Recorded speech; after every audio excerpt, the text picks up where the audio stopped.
to another episode of Carpool. As you possibly can tell from the quality of the light, it's either quite late at night or it's very early in the morning. Well, let me put your mind at rest. It is very early in the morning.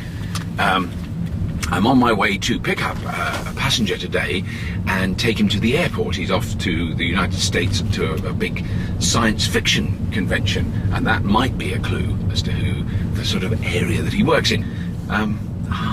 Here we go. I'm getting very close now. So please welcome into the passenger seat Mr. Cory Doctorow.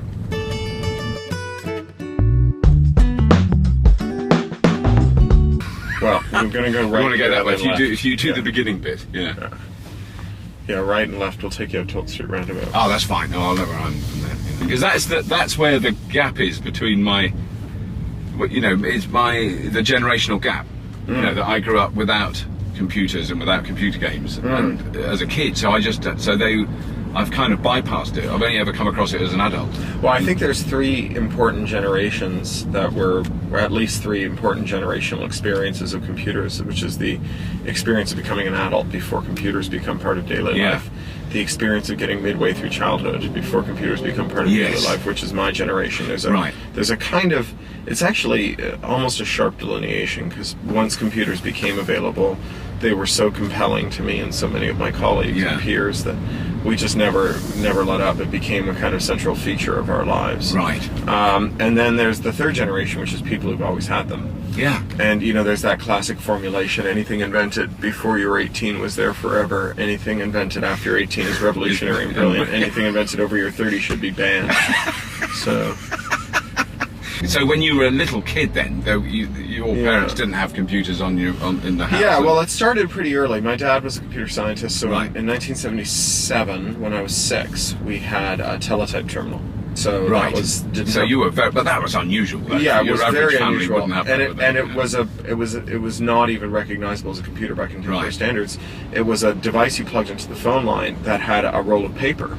Wow. And it chattered and rolled out text on the paper. Right. There was no screen. Yeah. And you type on your keyboard, and it would come up on the roll of paper. And my mom was working in public elementary schools, state schools, and she could snitch home great rolls of brown paper towel from the bathroom. Right.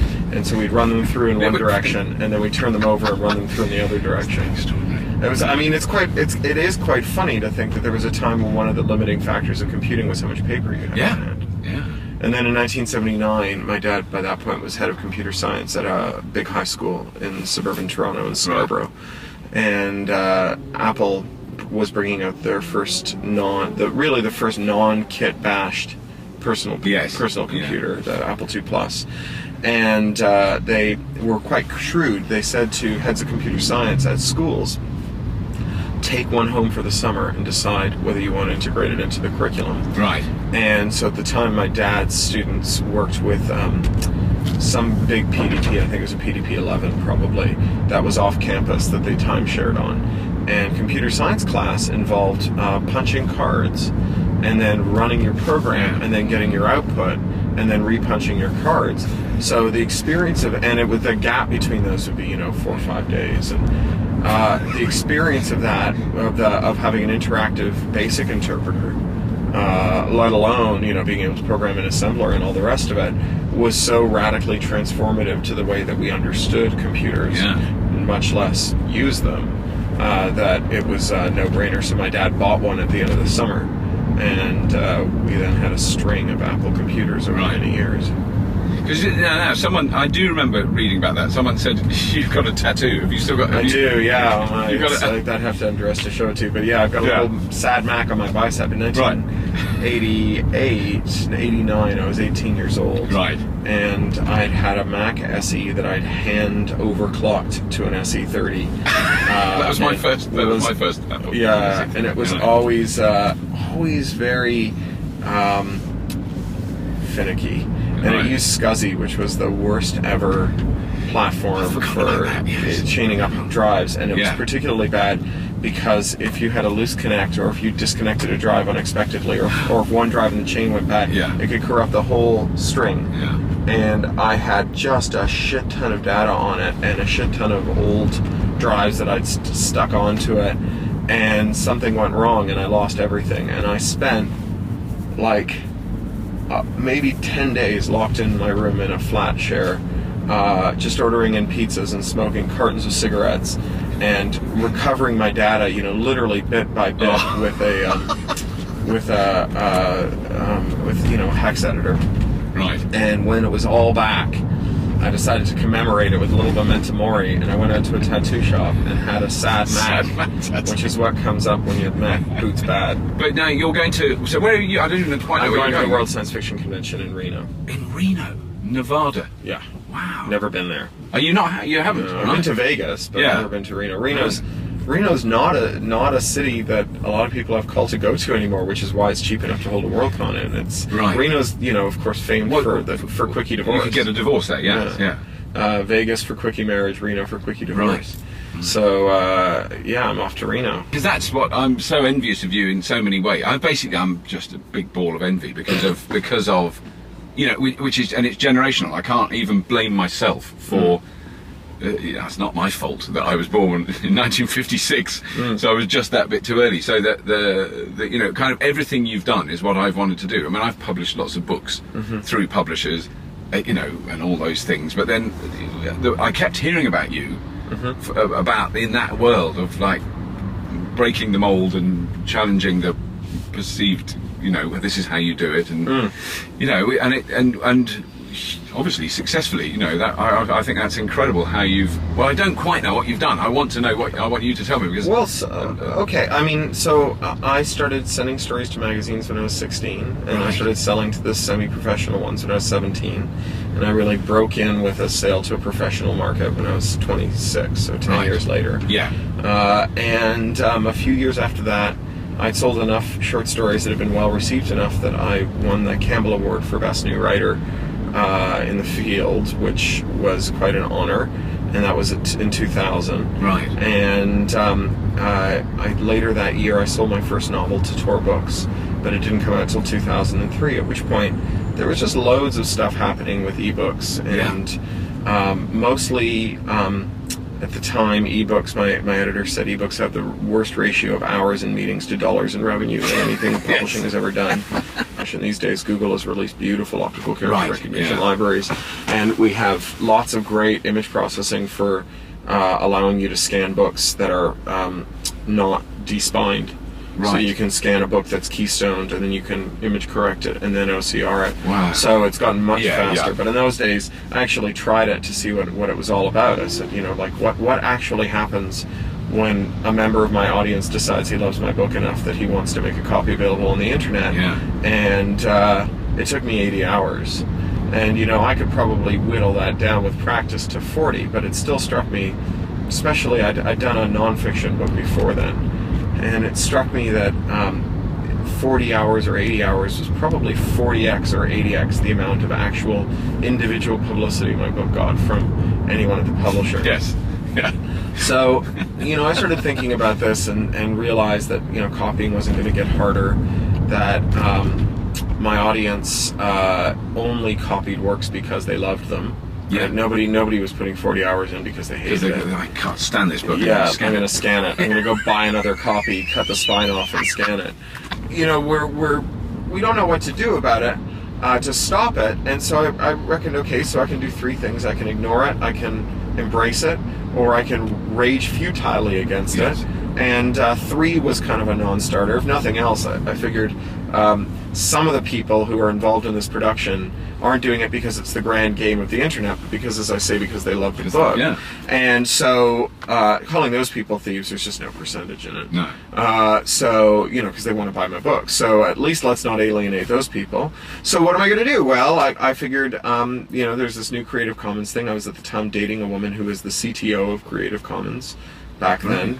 And the licenses hadn't yet been released. I was watching her work through the license generator, and I went back to my editor and said, there's this CC thing coming along. He'd seen some of Larry Lessig's talks, and I said, it looks good to me. I figure it can't hurt. It seems like a good experiment. And I was lucky in that my editor, Patrick Nielsen Hayden, I met him when I was 17 on a BBS. and Wow. he ran his own Linux boxes, and he Wow. wrote his own movable type plugins, and he was the most senior editor of the largest science fiction line in the world. Wow. So it was like, okay, That well, was very- yeah, there's a guy who can talk to just one person, the publisher, Tom Doherty, Yeah. and convince him. My editor was able to talk Tom Doherty, who's a wonderful guy, into trying the experiment, and they ran 10,000 hardcovers, which was a big run Yeah. for a first novel. It was a first novel with a $6,800 advance, right? I mean, we're not talking Right. about a giant, hotly expected novel. It was it was your basic, modest first novel venture. And the only thing we really did different was try this. And we tried it partly because I was doing Boing Boing, and Boing Boing at the time had about 10,000 readers a day. And so that's sort of, if all my readers bought a book, I'd be done. But I often, at the time, people said, oh, this Doctorow guy, he's got this blog with 10,000 readers. That's nothing. The mass market traditionally has 50, 60,000 paperbacks in it, runs in a paperback. He's got nothing to lose. Of course they're doing this with him. Right. He's got no following. And then, 15 years on, whenever I do an ebook release, they say, that Doctorow, he's got such a big following, he can afford to do this. Yes. No one else can do it. Yeah, that's right. So, I mean, we tried it, 30,000 downloads in the first 24 hours. Wow. 60,000 the next 24 hours. Wow. It's done, I stopped counting, but several million downloads. Right. It's in like 5 or 6 printings, been published in like 10 or 15 languages. Right. Like, it's done really well. People always said to me, what will you do when ebooks take over from print books and giving away ebooks is no longer viable? And I said, well, not giving away ebooks will never be possible.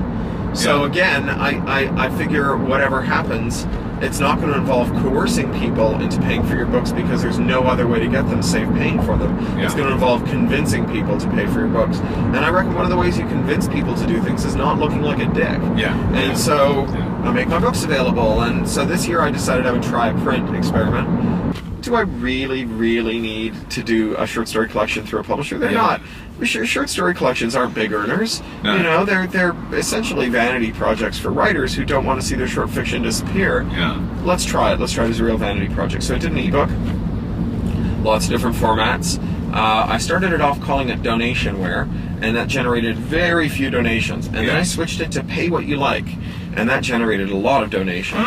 And I also put the payment box on the page you downloaded it from, and I can't believe I was stupid enough not to have a little PayPal box on that page. I had a download page and a donate page, and again, massive difference. Lesson learned, which is good.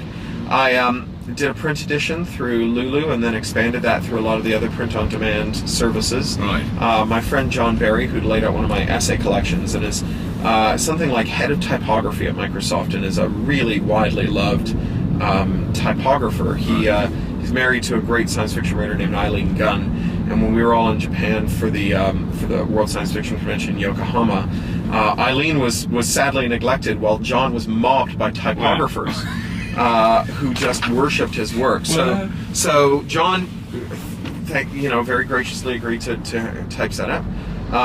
And I called it with a little help because I figured, I could only do this with help from other people. I tapped 4 cover artists I knew and paid them whatever they wanted. In one case it was zero, in some cases it was royalties, in some cases it was cash and royalties. Whatever they wanted for covers, had the covers done. I love your covers too. They're quite good. It's funny because the one that I wasn't charging any money for is the only one that sells worth a damn. Wow. It's the one that's mostly type. And then I did a hardcover, bespoke hardcover. I went into Old Acres printers, old, multi-century old family printer in Hatton Garden, and had them do some beautiful printings. And then I took the signatures down the road in Clerkenwell to Wyvern Bindery, which is another family-owned business in Clerkenwell, beating part of the Industrial Revolution there. And he did a beautiful binding, and we stamped the number on the spine. We're doing a run in 275. I'm up to about 100 copies now, and sold them for $275 each. Wow. Run of 250, so sold at $275 each. Each one comes with a SD card set into the cover with a blob of blue tack that's got all the audio. So I asked all my voice actor friends to record the audio. And then I also made the audio available as a pay-what-you-like download and as a CD through Lulu. Right. And I wrote to all of my writer friends, and I said, I'd just been going through my file cabinet to clear some stuff out. There was all this stuff that, for lack of a better word, was like sentimental paper. Right. It was just stuff that felt somehow collectible, but I had no actual reason for owning it. I just didn't want to throw it away. So I wrote to them and I said, have you got anything like this? Because I'm going to use them for the end papers. Right. So I'm just going to get, 70, 80, 100 writers, just random stuff, grocery lists and editorial notes and what have you. Wow. And I want you to sign them, write what it is, and I'm going to bind them in as the end papers. Right. And they did. And I got galleys, I got rejection letters, I got Jay Lake's cancer diagnosis, I got Nello Hopkinson's formal bankruptcy filing. Well, then each book then is totally different. There's only one of them is going to have That's one right. of those things. Yeah. And they each one pays me about $150 net, not counting my labor. Right. So they're good earners. Yeah. And then what I did was, because it's print on demand, I said, okay, well, it's going to have typos, and I got my mom to proof it. She's proofed all my books. She's always caught stuff the subs didn't catch and that I didn't catch. So I got her to proof it. She found a whack of typos that I fixed. And then I said, there's still going to be typos in this because there's always typos in it. Yeah. It's print on demand. I can change the book between printings, between copies. So if you find a typo, send it to me. I'll change it the day you send it to me, and I'll give you a footnote on the page. Right. And you can buy a copy of the book with your name in it. And I did. Wow. Patched about 150 bugs, I guess, and Wow. they've trickled off to almost nothing. Yeah. It's really funny because every time 3 weeks go by, 4 weeks go by without a typo, I think that's it, we're done. Yeah. And then someone finds not just a typo, but generally a really obvious typo. Wow, isn't it extraordinary? It's really amazing. Yeah, how it will jump out to someone. Yeah. It's So interesting. it may. I am prepared to say that at some point I might have published the world's typo-free book, but I'm not positive. Because it must freak a lot of publishers out. I mean, I think there's going to be. Yeah. I think people that I'm involved with in that world are going to watch this. I guess, They're gonna wanna they know. will. They will. I mean, sometimes it confirms their biases, and sometimes it challenges their thinking. Yeah. I think that publishers, if they're honest with themselves, and I know lots of them who are, will say that the most disruptive impact of the internet has not been pirate ebooks. It's been Amazon. And it's been Walmart, because Walmart is a creature of the internet. The reason you can manage a supply chain that starts in Guangzhou and ends with a nationwide chain that pivots, like a ballet dancer every time the wind changes, is because of the internet, it's because of IT. So those are the two most disruptive forces in publishing. And publishing especially, the mass market has been destroyed by Walmart, not because of Walmart's price cutting, which is yet another issue, and of course here we've got the 3 for 2 deals and so on, but because America used to have 400 regional distributors, and they did the mass market sales to chemists and grocers, and those Teamsters, because they had job security and because they were there for long periods and because they had to haul away the books that didn't sell, got really good at working out what to put where. So my editor bought his first science fiction novel, a copy of Dahlgren by Samuel Delany, which is this, high literary new wave science fiction novel that features sex with dolphins. Bought it as a teenager from a pharmacy in suburban Phoenix. This is how diverse the titles were out of the bookshops. And of course, the way you learn that you're a book lover is not by going into a bookshop. You go into a bookshop once you are a book lover. The way you learn you're a book lover is by buying a book somewhere else. And when nationwide chains became increasingly powerful, they demanded single nationwide distributors. They were going to have 400 suppliers. And within the space of a few years, America was down to 4 or 5 suppliers, and the mid-list had totally collapsed. And then, 10, 15 years later, the new readers that you would expect to come in behind the current generation of readers just weren't there. Because while it was viable from Walmart's perspective to just have 100 titles nationwide featured outside of bookstores, it didn't capture that new cohort of hardcore book-a-day readers that were the bread and butter of the bookstores and of the publishers. And so if they're honest, they're going to say, well, piracy is a distraction. The real things that we need to contend with, for example, in ebooks, is the fact that many of the publishers now have or ebook vendors have non-negotiable DRM policies that lock our books into their formats, and it's illegal for us to authorize our readers to break the DRM and go to a better supplier if we change suppliers anytime in the future. And every time we sell a book that's got DRM on it from Amazon or Apple or Sony, it makes it harder for us to change the deal with Amazon, Apple, or Sony, and easier for them to change the deal. Easier for them to come back and require a larger margin. Because if Amazon comes back and says, right, we don't want 30%, we want 40%, we can't say, fine, we're leaving Amazon, because the minute you do, the tens of millions of aggregate dollars spent on your books by millions of readers suddenly become a liability, because they have to abandon them to go to the next platform. I am overwhelmed. And then I realise that there is a mess. I'm leaving. There's a sort of wake, a digital wake behind me, which there's lots of stuff I really want to know about, really want to see, really want to understand, and it's just too much. And I'm just wondering whether that's a generational thing that I've now started to go, I can't see any of that. I just can't take it in. So I think that there was a time when we relied on knowledge of specifics to navigate our way through the world. You had to know the route from A to B.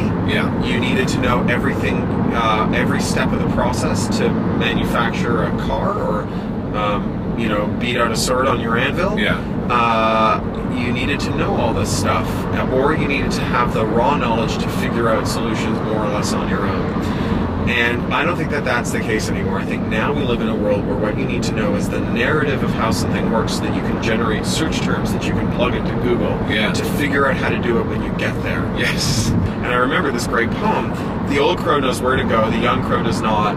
No, the old crow is getting slow, the young crow is not. The one thing that the old crow knows is where to go.